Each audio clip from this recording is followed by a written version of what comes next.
नमस्कार दोस्तों। कुंभ में स्नान के बाद क्या करें, क्या न करें, एक विस्तृत गाइड। दोस्तों, कुंभ मेला एक महत्वपूर्ण हिंदू तीर्थ यात्रा है, जहां लाखों श्रद्धालु गंगा नदी में स्नान करके अपने पापों को धोते हैं और मोक्ष की प्राप्ति की कामना करते हैं। स्नान के बाद कुछ बातों का ध्यान रखना चाहिए ताकि आपका स्नान और भी अधिक फलदायी हो सके।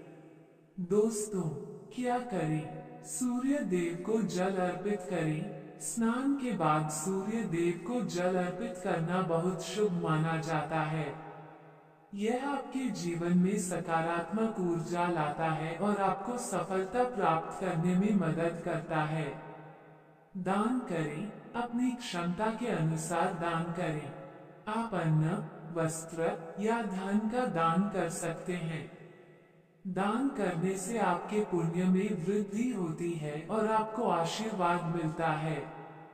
भगवान श्रीहरि और तुलसी की पूजा करें। भगवान विष्णु और तुलसी की पूजा करने से पुण्य की प्राप्ति होती है।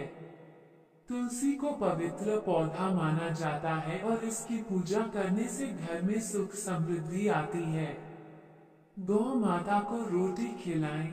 गौ माता को रोटी खिलाना बहुत ही पुण्य का काम माना जाता है।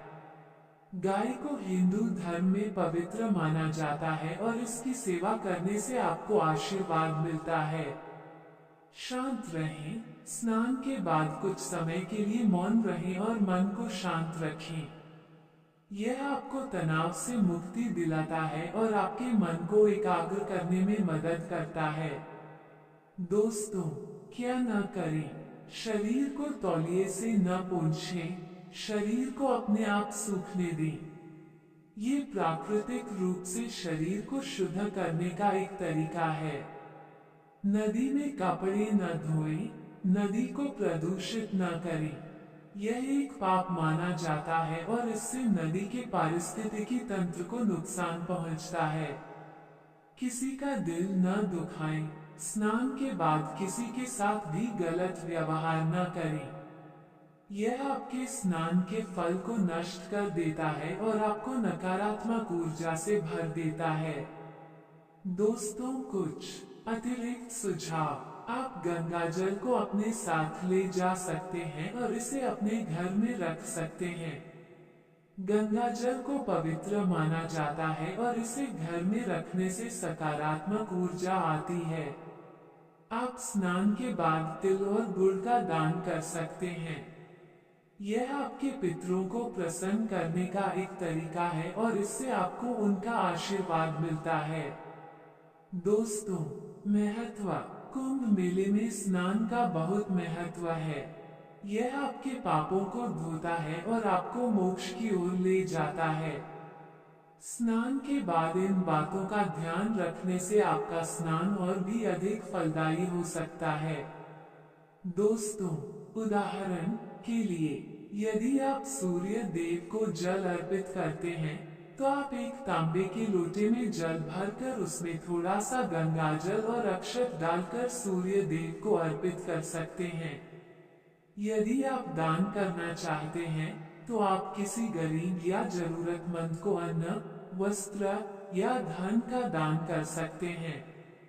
यदि आप भगवान श्रीहरि और तुलसी की पूजा करना चाहते हैं, तो आप एक दीपक जलाकर और तुलसी के पौधे को जल अर्पित करके उनकी पूजा कर सकते हैं। दोस्तों, कुंभ मेले में स्नान के बाद उपरोक्त बातों का ध्यान रखने के अलावा आप कुछ अन्य कार्य भी कर सकते हैं जो आपके स्नान को और भी अधिक फलदायी बना सकते हैं। आप कुंभ मेले में आयोजित धार्मिक कार्यक्रमों में भाग ले सकते हैं, जैसे कि प्रवचन, कीर्तन और आरती। आप संतों और विद्वानों से मिलकर ज्ञान प्राप्त कर सकते हैं। आप गरीबों और जरूरतमंदों की सेवा कर सकते हैं।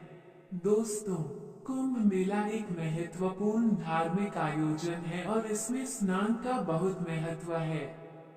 स्नान के बाद उपरोक्त बातों का ध्यान रखने से आप अपने स्नान को और भी अधिक फलदायी बना सकते हैं और मोक्ष की प्राप्ति की ओर अग्रसर हो सकते हैं।